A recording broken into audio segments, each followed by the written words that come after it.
Good evening student, मैं सतीश सोकल करता हूं 12वीं फिजिक्स की नेक्स्ट क्लास में आपका स्वागत। पिछले वीडियो में हमने चैप्टर नंबर 2 स्टार्ट किया था। चैप्टर का नाम था हमारा स्थिर विद्युत विभव एवं धारिता। कुछ उसके टॉपिक हमने पढ़ लिए थे और उन टॉपिक को मैंने एक बार फिर से लिख दिया बोर्ड पे। तो थोड़ा सा अपने जल्दी से एक बार निगाह मारते हैं। तो देखिए, जहां से नोट नंबर फर्स्ट हमने एक विभव की डेफिनेशन पढ़ी थी। उस डेफिनेशन के आधार पे हमने फॉर्मूला बनाया था विभव का कि V इक्वल टू क्या होता है, W बटा Q नॉट। इसका SI मात्रक आपने पढ़ा था वोल्ट, और आपने पढ़ा था कि विभव एक होती है जी अदिश राशि। विभव कौन सी राशि होती है? अदिश राशि।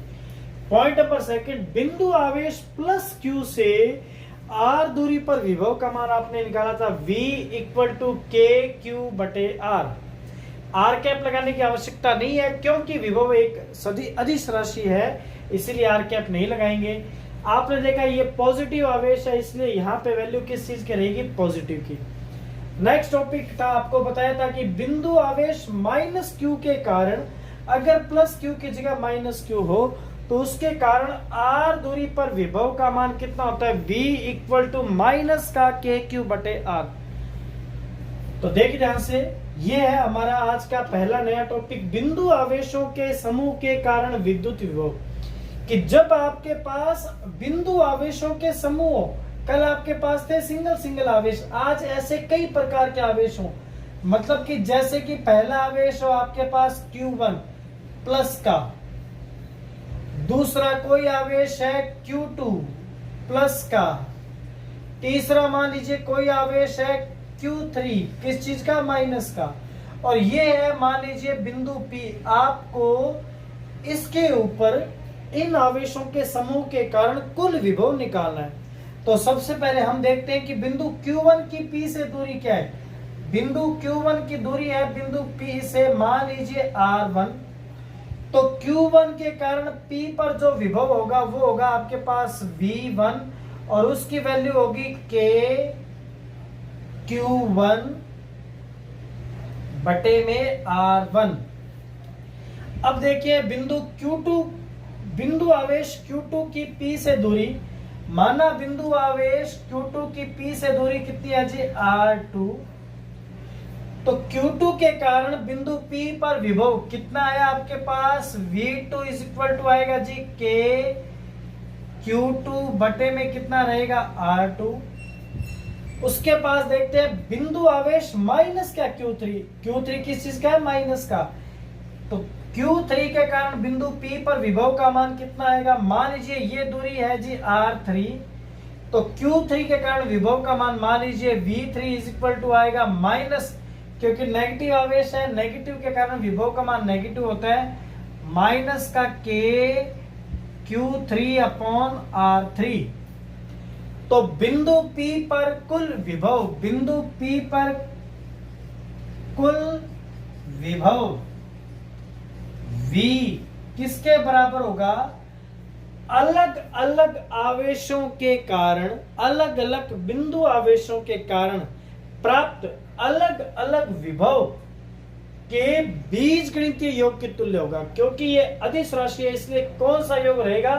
बीजगणितीय योग। इसका मतलब कुल विभव V किसके इक्वल रहेगा? V1 plus V2 plus V3। तो V के इक्वल में आप क्या करेंगे? ये आप वैल्यू पुट करेंगे Q1 बटे R1 प्लस Q2 बटे R2 माइनस का Q3 बटे में R3। ये आप माइनस करें। और अगर आपके पास इस प्रकार से कुछ और भी बिंदु आवेश है तो यही प्रक्रिया आपके आगे चलती रहेगी। तो ये आज का हमारा पहला नया टॉपिक था, छोटा सा बिल्कुल 2 लाइन का। ये आपको समझ में आ गया हो गया। चलते आज हमारे नेक्स्ट टॉपिक पर। तो आज का हमारा अगला वीडियो अगला टॉपिक है विद्युत विभवांतर। विभवांतर को क्या कहा जाता है जी? विभव में अंतर। और विभव कहां मिलता है हमें? विद्युत क्षेत्र के अंदर, विद्युत क्षेत्र के अंदर। तो देखिए ध्यान से, विद्युत विभवांतर का मतलब क्या है कि कोई भी, मान लीजिए ये एक यहाँ पे बिंदु आवेश है और ये इसने अपने चारों ओर बना रखा है एक विद्युत क्षेत्र, इलेक्ट्रिक फील्ड। ठीक है, बिंदु आवेश ने अपने चारों ओर क्या बना रखा है, विद्युत क्षेत्र। मान लीजिए ये इसका है बिंदु ए और ये इसका कोई है बिंदु बी। तो बिंदु ए पर जो विभव का मान है वो है मान लीजिए VA, और बिंदु बी पर जो विभव का मान है वो है मान लीजिए VB। तो अगर आपसे कहा जाए कि B और A में से किसका विभव ज्यादा है, तो आप जानते हो कि VB जो होगा वो ज्यादा होगा किससे, VA से। B बिंदु का विभव अधिक होगा किससे, बिंदु A के विभव से, क्योंकि B बिंदु इस सोर्स आवेश के, स्रोत आवेश के निकट है, इसलिए यहां पर आवेश को लाने में किया गया कार्य का मान अधिक होगा, परिणाम स्वरूप यहाँ पे विभव का मान क्या होगा, अधिक होगा। तो अगर हम निकाले B और A के विभव में अंतर, हम निकालते हैं विभवांतर। विभवांतर वो किसके बराबर होगा, B वाले विभव में से हम किसका विभव घटा देंगे, A वाला विभव।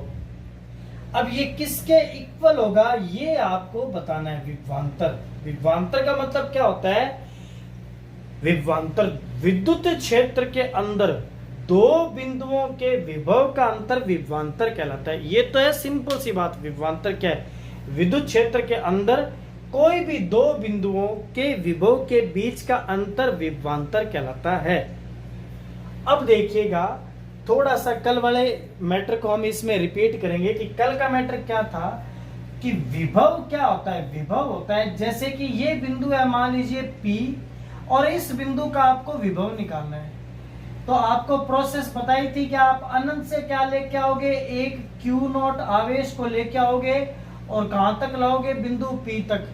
और बिंदु P तक आपको लाने में क्या करना पड़ेगा, वर्क, कार्य। बिंदु P तक लाने में आपको क्या करना पड़ेगा, कार्य। और उस कार्य के बटे में अगर आप Q0 लोगे तो आपके पास क्या आ जाएगा, विभव। तो मेन हमारे पास में कीवर्ड क्या था, विभव क्या होता है, अनंत से किसी इकाई धनावेश को विद्युत क्षेत्र के अंदर लाने में किया गया कार्य। तो बिंदु A पर विभव कितना है, बिंदु A पर विभव होगा अनंत से Q0 को A तक लाने में किया गया कार्य। अनंत से इकाई धनावेश Q0 को A तक लाने में किया गया कार्य क्या कहलाएगा, A बिंदु पर विभव कहलाएगा। A बिंदु पर विभव। तो VA की वैल्यू कितनी रहेगी, VA की वैल्यू क्या रहेगी, WA बटे में Q0। अगर आपसे कहा जाए बिंदु B पर विभव कितना होगा, बिंदु B पर विभव, तो बिंदु B पर विभव का मान कितना होगा, कैसे निकालेंगे, अनंत से बिंदु B तक लाने में इकाई धनावेश को लाने में किया गया कार्य। तो VB का मान कितना आएगा, इकाई धनावेश Q0 को अनंत से B तक लाने में किया गया कार्य, ये VB का मान हो गया।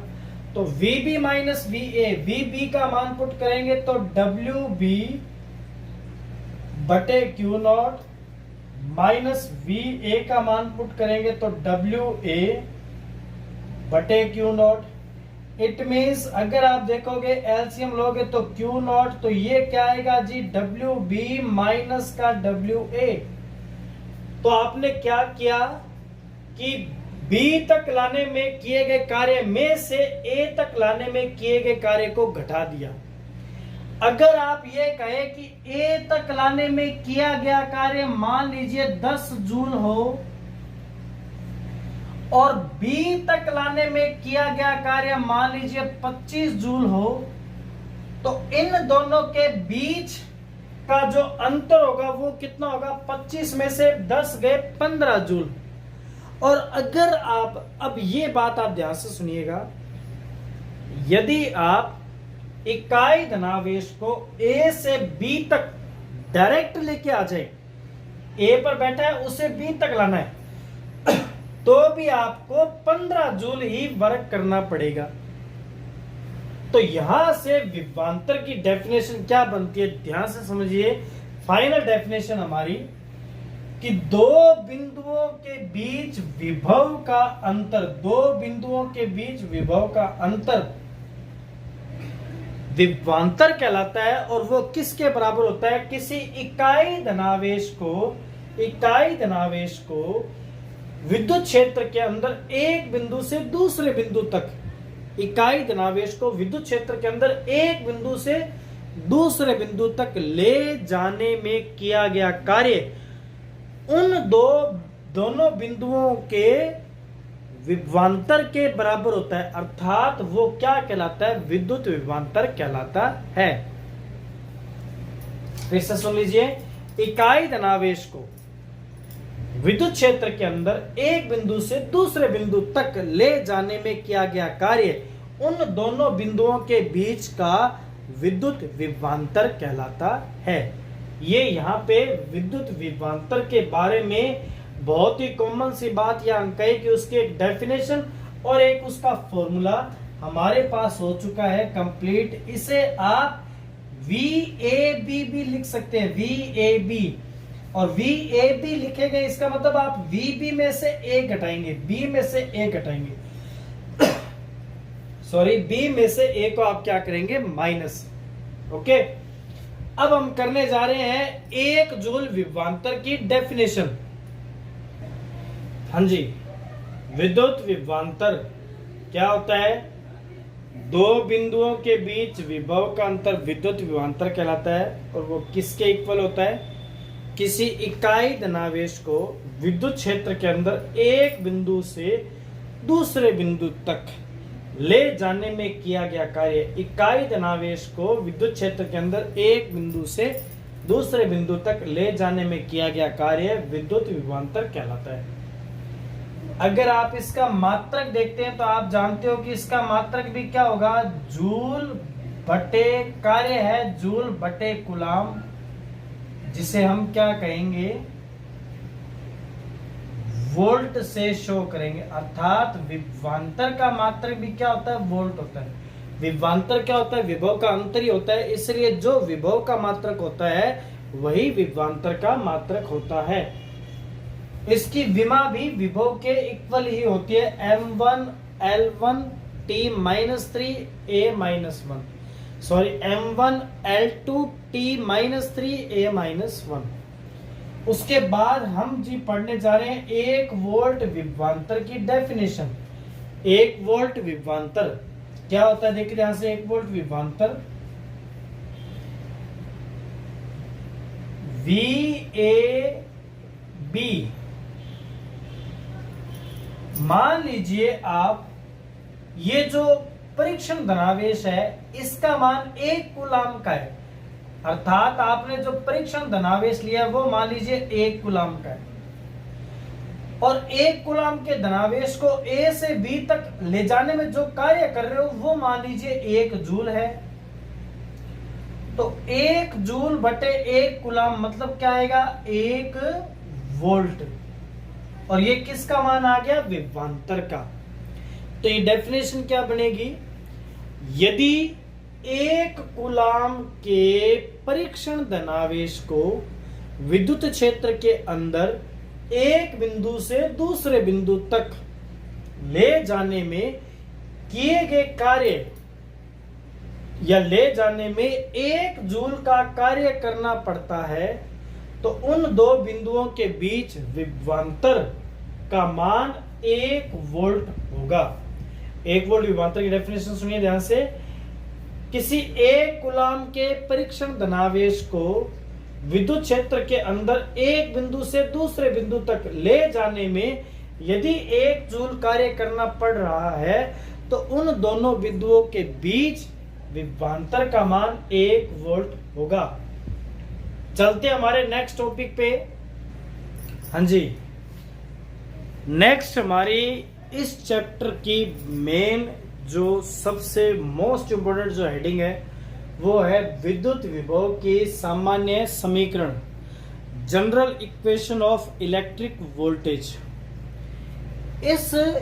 ये जो हेडिंग है इसमें मैं वो फॉर्मूला बनाने जा रहा हूं जिस फॉर्मूले के बेस पर आगे इस चैप्टर में जो भी टॉपिक होंगे उसके अंदर इसमें बनने वाला फॉर्मूला ही यूज किया जाएगा और ज्यादा इसमें कुछ नया नहीं होगा, सिर्फ और सिर्फ एक पॉइंट अलग होगा।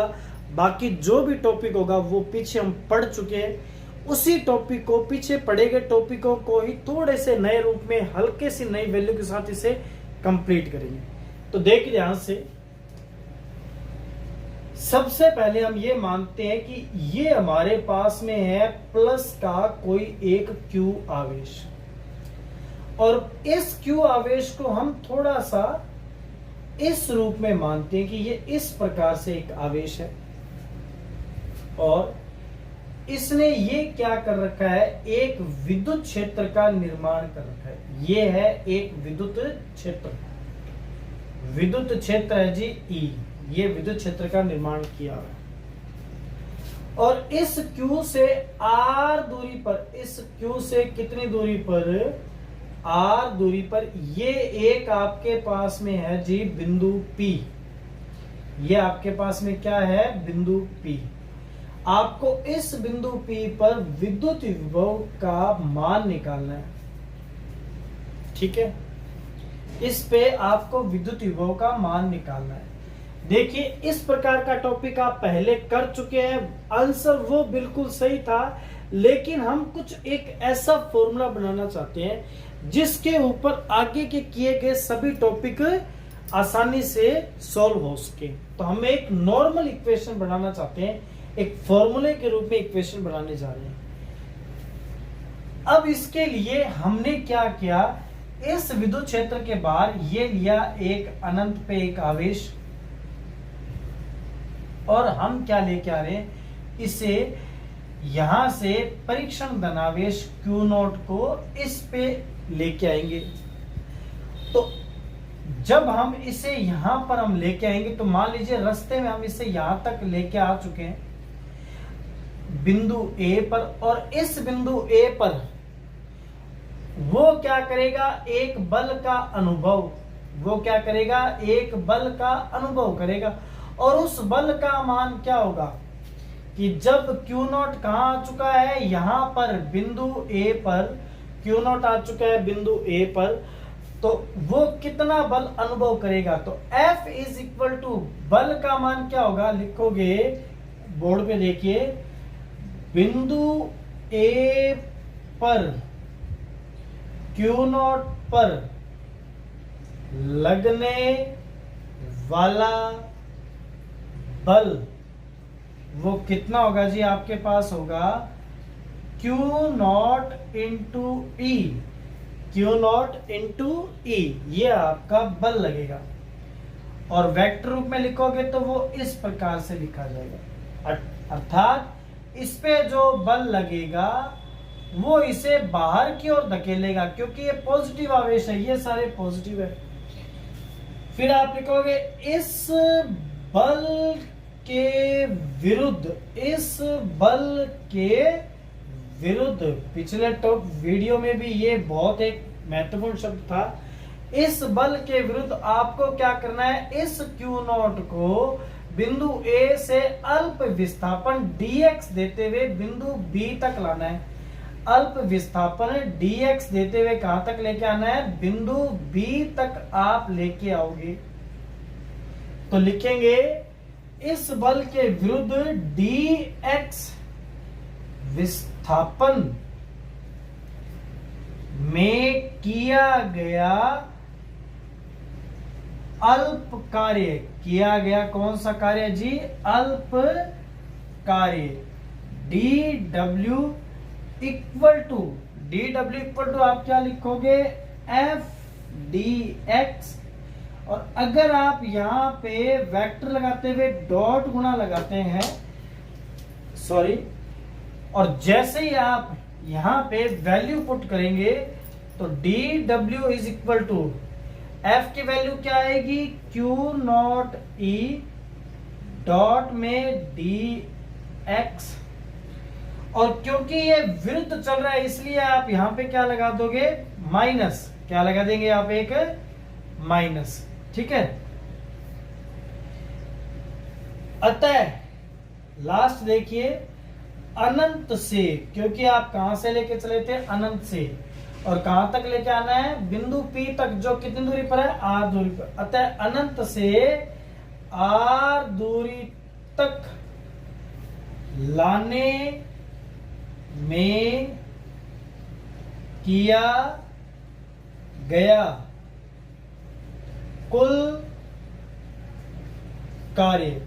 कार्य के लिए आप क्या करेंगे, डी डब्ल्यू का इंटीग्रल करेंगे, और कहां से कहां तक, अनंत से आर तक। तो डी डब्ल्यू की वैल्यू हम पुट करेंगे, माइनस के चिन्ह को लिखेंगे बाहर और क्यू नॉट को भी लिख देंगे बाहर, और अंदर बचेगा अनंत से R vector E dot D X, vector E dot D X.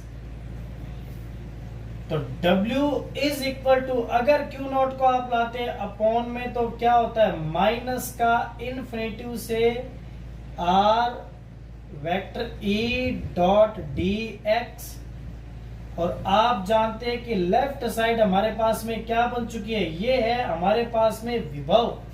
तो हमारा फाइनली आंसर क्या आ गया, विभव इज इक्वल टू क्या होगा, ये हो गया जी विभव, विभव इक्वल टू हो गया माइनस का इन्फिनेटिव से R, माइनस का इन्फिनेटिव से R vector E dot D x.